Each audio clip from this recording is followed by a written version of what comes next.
La selección Colombia sub-20 perdió dos partidos importantes dentro de esta fase final de Sudamericano contra la selección de Brasil y la selección de Argentina. Muchos le acatan o le achacan a estos traspiés de la selección sub-20 a una cuestión mental.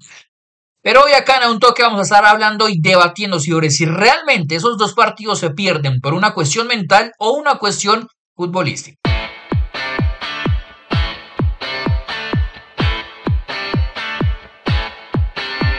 Bueno, Diego, nos metemos hoy en terrenos polémicos, se podría decir un poco, porque digamos que tenemos una opinión impopular.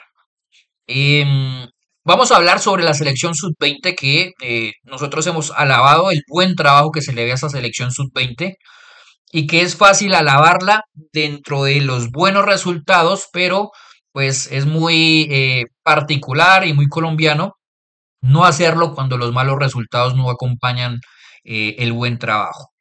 Ahora, vamos a entrar en materia porque digamos que el debate es un poco extenso. Vamos a tratar de resumirlo para obviamente no hacer un video tan largo. Lo primero, ¿realmente se le puede achacar los dos traspiés que ha tenido la selección Colombia a una cuestión de mentalidad?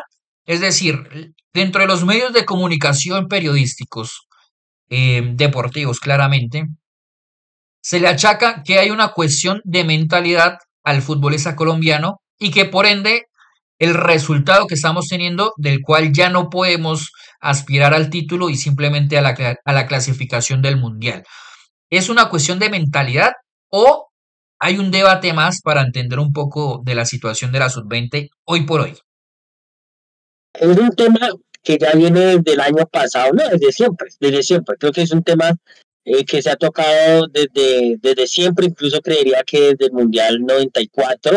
El año pasado estuvo mucho más presente por el tema de los Juegos Olímpicos Femeninos, el Mundial Sub-20 femenino, la Copa América claramente fue la bisagra de eso, pero nosotros siempre hemos dicho que hay cuestiones que por ahí, obviamente el factor emocional, que es diferente, creo que hay que diferenciar una cosa es, digamos, que la mentalidad del jugador, porque yo creo que todos los jugadores quieren ganar. O sea, no conozco el primero que diga que no quiere ganar, entonces creo que no es de mentalidad ganadora, sino que de pronto hay cuestiones emocionales, pero son dos cosas totalmente diferentes. Pero, como siempre hemos dicho, creo que uno también debe mirar cuestiones futbolísticas que ayuden a argumentar y a sostener por qué cierto equipo no consiguió el título o no pudo avanzar a fases mucho más determinantes. En el caso de la selección Colombia sub-20, me parece que es una cuestión futbolística porque incluso más allá de que la selección Colombia estaba siendo un equipo serio, un equipo competitivo que tenía sus formas para competir, había algo que nosotros allá habíamos tocado desde juegos preparatorios, que era un equipo que dejaba dudas en cuanto a la construcción, en cuanto a la elaboración, en cuanto a progresar de manera mucho más clara en campo rival.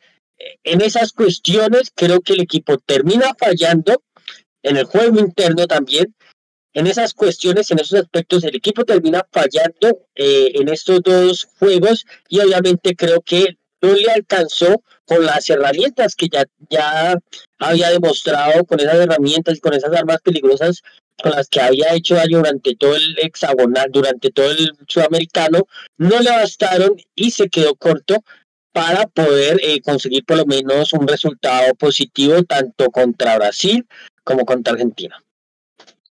Sí, yo traigo a colación este debate por una cuestión, y es nosotros en el primer partido del Sudamericano mencionamos que a este equipo se le ve una forma y sobre todo se le ve una estructura, es decir, se le ve una línea de la cual buscaba sacar provecho de sus capacidades en la parte ofensiva, teniendo en cuenta que tiene jugadores muy capaces en el duelo uno contra uno y en el aprovechamiento de espacios. Para eso el técnico armó una estructura que pudiera aprovechar esas capacidades individuales. Entonces armó un equipo muy dinámico y muy intenso en la cuestión de la presión alta. muy laborioso, un equipo muy bien estructurado defensivamente, donde la línea defensiva era un equipo que daba o dejaba muy pocas ventajas hacia el rival, pero que en cuanto a construcción y que muchas veces nosotros lo mencionábamos en esa previa contra Perú, que el equipo tenía una salida de balón bastante torpe. ¿Por qué? Porque ese 4-3-3 que maneja la selección Colombia deja muy, digamos que en evidencia, muy solitario a ese, por ejemplo, a ese pivot defensivo. Ararat sufrió muchísimo en ese inicio de Sudamericano, no solo también por las dudas del jugador, sino también por la propia estructura de la selección Colombia.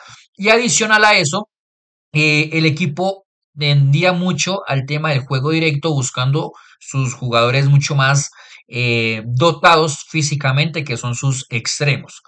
De ahí partía, digamos que esa línea o ese trabajo que se le ve a la selección Colombia, que evidentemente pasando el sudamericano, los rivales lo entendieron y quien mejor lo entendió fue la selección de Brasil. La selección de Brasil fue la que más nos cedió la pelota y el protagonismo. Primero porque se encuentra un gol muy temprano en ese partido. Y obviamente el contexto se le favorece. Sobre todo una selección, Diego, que ya no tiene esa cuantía de talento que tenía anteriormente, sino que ya se ha vuelto realmente un equipo muy europeo en cuanto a las formas de jugar y de competir las diferentes competiciones y en diferentes categorías.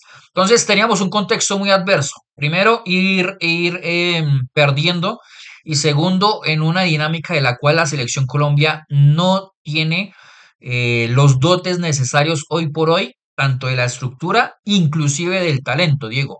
Porque anteriormente nosotros teníamos en la posición del mediocampo figuras o jugadores que con talento podrían generar algo o cualquier cosa.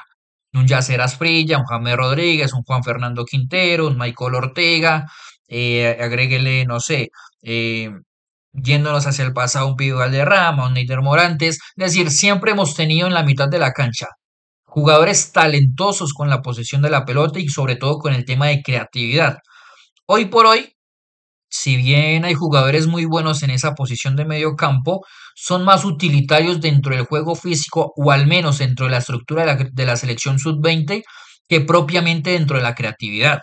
Yo recuerdo, Diego, que yo mencioné que dentro de ese 4-3-3 quien menos puede brillar es Jordan Barrera, porque en la sub-17 siempre se le había visto como un jugador de media punta y con capacidad creativa que más que un jugador dentro de esos roles físicos que le exigen en ese 4-3-3 que maneja el técnico César Torres. Entonces, hay que también mirar si el camino que se está llevando hoy por hoy dentro de la formación y de los talentos que están surgiendo en el fútbol colombiano se están dando en otras posiciones que propiamente en la cual históricamente creo que hemos tenido un fuerte que es en la mitad de la cancha, sobre todo en la parte creativa, Diego.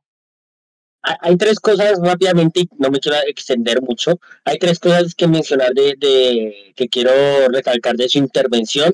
Otra de las razones futbolísticas que uno puede llegar a encontrar es que el equipo se quedaba largo y el equipo se partía muchísimo en ciertas transiciones defensivas en donde el rival tenía la posibilidad de aprovechar y eso lo vimos en estos dos partidos. Entonces digamos que también podemos encontrar en ese aspecto eh, los dos equipos, tanto Argentina como Brasil, supieron aprovechar eso y nos hicieron daño. Eso por un lado. Por el otro, el tema del gol. En estos dos partidos no se hizo gol. Es una cuestión también futbolística que hombre, se nos cerró el arco preciso cuando no se nos tenía que cerrar, porque éramos una de las selecciones más goleadoras y esas cosas pasan también. Entonces, digamos que no es una cuestión de mentalidad, sino también es una cuestión de suerte y que a veces uno por ahí no cuenta con la suerte que debería contar para ganar un título como estos, sobre todo cuando es muy corto.